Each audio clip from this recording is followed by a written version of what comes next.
Oh, this water's far too choppy for my delicate little tum-tum. Oh. Far Cry 6 is still a few months away, but that hasn't stopped dedicated Far Cry fans from trying to theorise about the identities of some of the game's biggest characters. I'm Eurogamer's Higton, and in this video I'll be putting the top 6 Far Cry 6 fan theories under the microscope to find out which ones may or may not be true. Long live El President! Right, let's kick things off with the most popular fan theory that's circulating at the moment, and that is that Dani Rojas will eventually be revealed to be the bastard child of Anton Castillo. This revelation would potentially be part of a huge mid-game plot twist that will not only cause Dani to doubt her motivations, but it might even offer us a choice to betray Libertad and side with Castillo's army. But what, if any, evidence is out there to support this theory? Well, there's more than you might expect. For a start, Far Cry fans have noticed that Dani and Diego do share a slight resemblance, with female Dani especially having quite similar facial features. Even more than that, though, is that both characters have an almost identical scar cutting through their right eyebrow, which does seem to be a bit of a weird coincidence if you ask me. Is there more to it, I wonder? Some kind of Castillo family branding, perhaps? Or just that someone on the design team loves eyebrow scars? I guess we'll just have to wait for the game to release to find out about that one, but that's not the only piece of evidence out there that potentially supports this theory. The next hint comes right out of the mouth of Clara Garcia, the leader of Libertad, when she says this line. You're an orphan, see? Funny how friends can be closer than family. Remember, Dani, Castillo has kept you an orphan. Now, believers in this theory think that when Clara says that Castillo has kept Dani an orphan, what this actually is a hint that Castillo was involved in Dani's past and that Clara somehow knows about it. But I'm not so sure. If you've seen my plot predictions video already, you'll know that at this point I think that Dani's close friends from the orphanage, Lita and Alejo, are both dead, killed by Anton's forces as they attempt to escape Yara.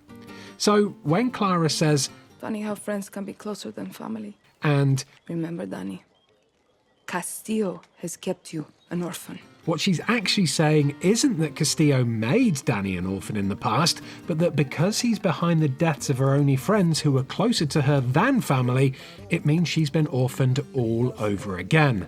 That's not to say that Castillo won't end up being the reason for Dani being placed in an orphanage originally, but I honestly think what Clara says here is more symbolic than factual. The final piece of evidence for the Dani equals Anton's child theory is kind of flimsy, but also it may be a bit of a cheeky subliminal wink on Ubisoft's part. Basically, during the Dani Rojas character trailer, there's this blink-and-you'll-miss-it shot of Anton and Diego standing in a cell where Dani is being held captive. And what's that written in huge letters over the top of all three of them? Well, as you can plainly see here, it's for family. So, does the fact that all three of them featuring in this shot under these words actually point to a sneaky hidden clue about Dani's origins, or are Far Cry fans reading too much into it? Well, there's no way to currently disprove this one, so it's definitely possible, but honestly, it could just as easily end up being this next one.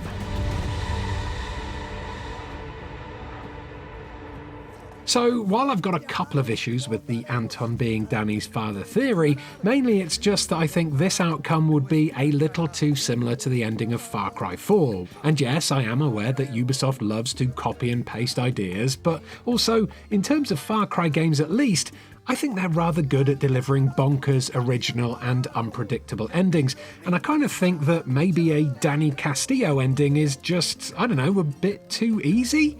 But there is an alternate version of this theory which isn't talked about as much, and that's the theory that Dani might actually be related to the revolutionaries who executed Anton's father. To understand this theory a little bit better, we have to go back in time to the 1960s, when Anton Sr. was El Presidente of Yara. Back in those days, Yara was a paradise, and Anton's father was married to a singer named Yolanda Castillo. According to these old postcards and travel guides, Yara was quite the holiday destination back in the day, but then, in 1967, a bloody revolution occurred. During that revolution, Anton saw his father captured and executed right in front of his very eyes, and so, in the 50 years that followed, Anton worked incredibly hard in order to get elected as El Presidente so he could once again put the Castillo family in its rightful place, as the lions ruling over Yara. Now, why this revolution happened in the first place is currently a mystery, but in the pre-show countdown from the Far Cry 6 worldwide gameplay reveal, we do get a potential clue. Firstly, we see the faces of 5 young revolutionaries, but more on them later. And secondly, we see an image of Anton's father with the words "false leader" written over the top of it. This brings up loads of questions, like why was Anton's father labelled a false leader in the first place? A false leader means there must be a true leader of Yara, but who is that then? And how did Anton's father seize power from this true leader anyway? Unless Ubisoft are going to release a full Yaran history book before the game releases, I'm pretty sure that most of these questions will be answered via text pickups hidden throughout the game. But for now, the biggest question of all is, who exactly was ruling Yara during the 50-year period between Anton's father and Anton himself? Well, that's where these two happy revolutionaries come in. This theory suggests that these two lovers became the new rulers of Yara after the revolution, and that, while they were in power, they had children of their own. According to Dani's ID, she was born in 1996, so it's probably safe to say that these two would have been way over 50 years old at that point, so they're probably not her parents, but grandparents maybe? Dani being an orphan is such a convenient excuse for a mid-game plot twist, so could it be that her parents, whoever they were, hid her in an orphanage after she was born in order to stop her being discovered and killed as an act of revenge from people loyal to Castillo's family? Perhaps through the course of the game we might uncover who Dani's real family were, and through them, the identity of the true leader of Yara. Or, of course, as is the way with theories, all of this could just be complete and utter straw-grasping nonsense. There's one last theory about Dani's potential parental figure though, and while this one is probably the flimsiest of the three, that hasn't stopped some people from suggesting that Libertad's spy master Juan Cortes may end up being Dani's destruction-loving daddy. In another scene from the Dani Rojas trailer, we see Dani, disguised as one of Anton's soldiers, talking to Juan, who says, "Those eyes, Dani. I know exactly who you are." This is followed by Dani saying, I am nothing like you. which, to be honest with you, does sound like something someone who had just learnt the identity of their real father might say, you know, if they weren't happy about it for some reason. If we take a closer look at Dani's eyes, we can see that both the male and female versions of Dani have the same coloured iris, a kind of light brown with maybe a hint of green. Both Anton and Diego, though, have dark brown irises, so that probably counts them out as being related to Dani. But Juan? Well, there are a few shots that make it look like he does have very similar eyes to Dani. But is this proof enough that Juan will turn out to be Dani's father? The fact that he used to work for the KGB could be a good reason as to why he gave Dani up for adoption, I guess. Although my alternate theory to counter this point is that prior to this scene, Juan may have actually done something very, very bad. Something like, I don't know, blowing up half of Esperanza and a bunch of innocent civilians along with it. Everyone in Yara saw that shit. What? I mean, obviously, Juan would be of the mindset that what he was doing there would be for the greater good, but Dani strikes me as someone who would probably be massively conflicted about this, and would come to the conclusion that what he's done is wrong. When Juan talks about Dani's eyes and knowing exactly who she is, I think maybe he recognizes the fire in her eyes. He sees that same need for revenge against Castillo that he has, and he knows that's what drives her forward as a person. But the anger in Dani's reply suggests that, while she definitely does have that desire, she flat out refuses to cross the same lines as Juan by becoming someone who can justify collateral damage.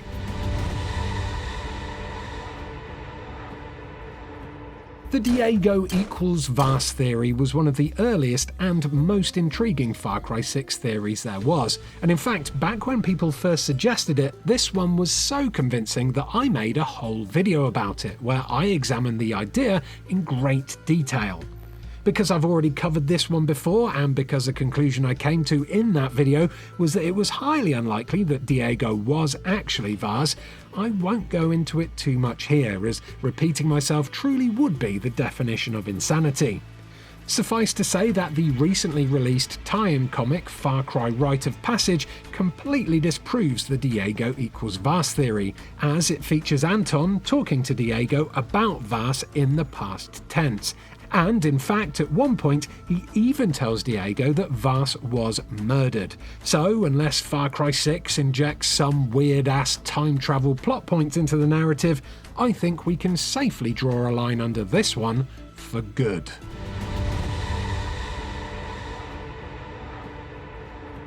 File this next one in the improbable but interesting drawer, because some Far Cry fans have suggested another theory based on the events from Far Cry 3. Instead of focusing on Vars though, this one revolves around his sister Citra, the leader of Rook Island's indigenous Rakyat tribe, and the game's weak-kneed protagonist Jason Brody. This theory posits that Diego is actually the child of Jason and Citra, and that the join Citra option from the end of Far Cry 3 is actually the true canon ending. You see, right at the end of that game, Jason faces a choice: rescue his friends and escape the Rook Islands, or side with Citra and join with the Rakyat to become the tribe's ultimate warrior. But by selecting to side with Citra, you'll soon discover that the leader of the Rakyat had an ulterior motive for helping Jason throughout the course of the game. And that secret goal was a freaky fertility ritual that ends with Jason receiving a knife to the chest. Talk about a big climax.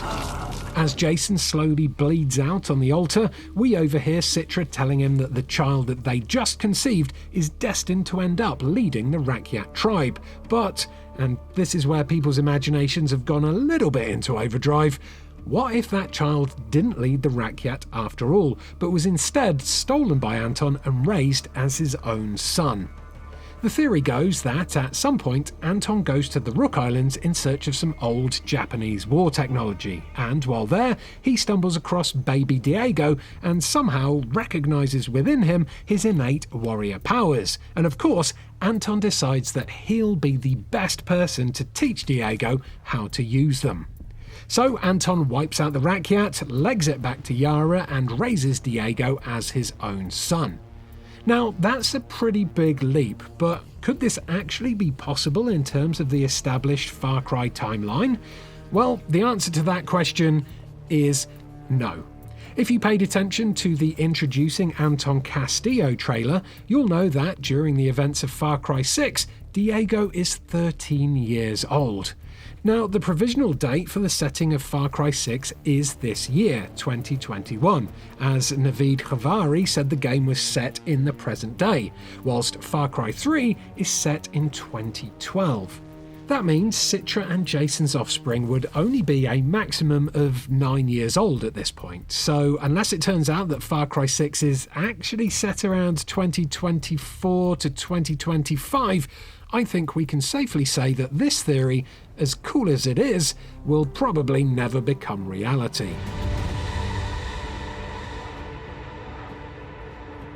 Okay, here's the final theory of this video, and while all the others were crowdsourced, this fan theory is all mine, and it involves a shocking mid-game plot twist that probably won't happen, but if it did, it would be pretty damn cool. In all the pre-release material for Far Cry 6 so far, Ubisoft have been very careful to paint a picture of Diego as a youth on the verge of rebelling against his father. This is a child who has been brought up by a brutal dictator, an evil ruler whose lessons in leadership involve forcing his son to literally kill people who dare to speak out against his methods. So then, it shouldn't really come as a surprise that Diego would try to escape his ferocious father figure once and for all by boarding the San Judas here and trying to flee to America. But what would be an actual surprise though, would be that if Far Cry 6's Diego ended up being the true villain of the game after all.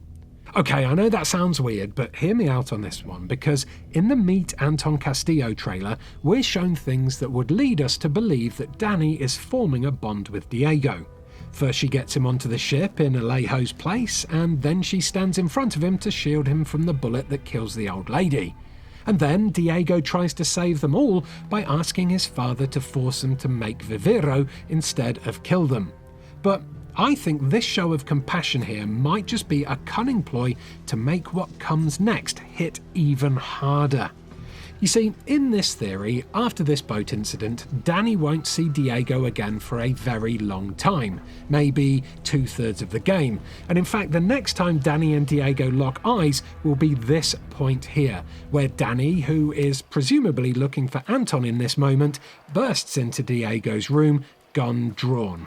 Now here we're supposed to think, oh phew, they recognise each other, they have a previously established bond. Diego recognises this person as the one that tried to save him from his father, a bit like the lion with the thorn in its paw or whatever, so all will be well.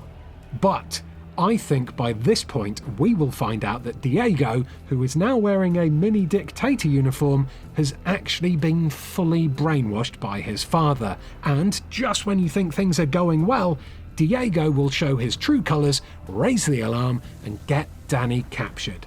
I mean, she is trying to kill his dad, after all.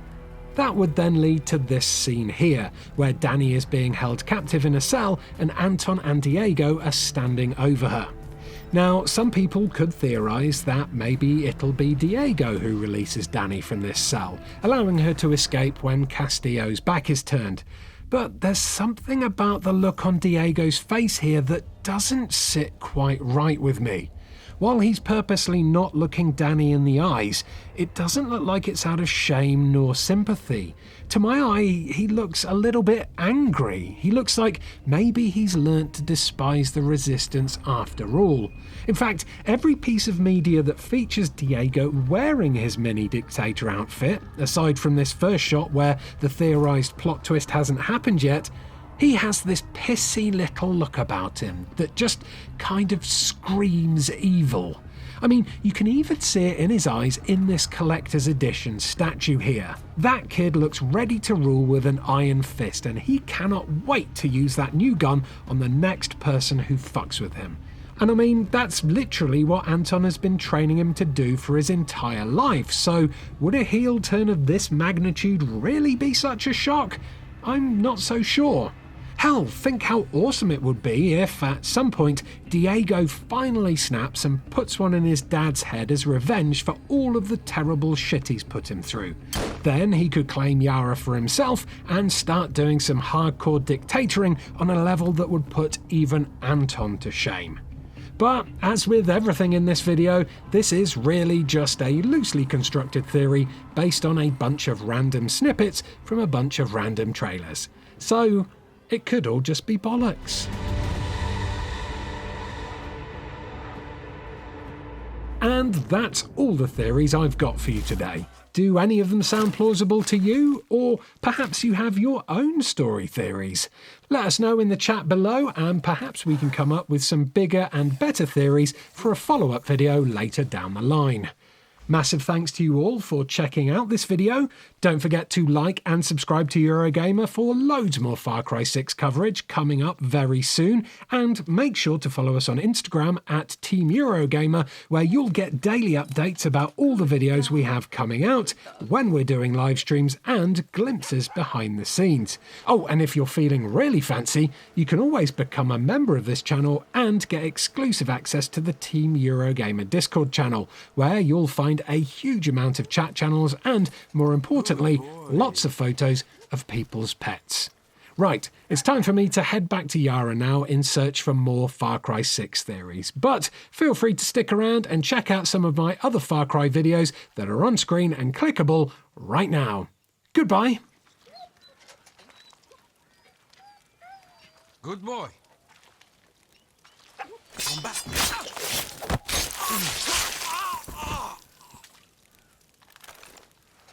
Good dog. Good dog.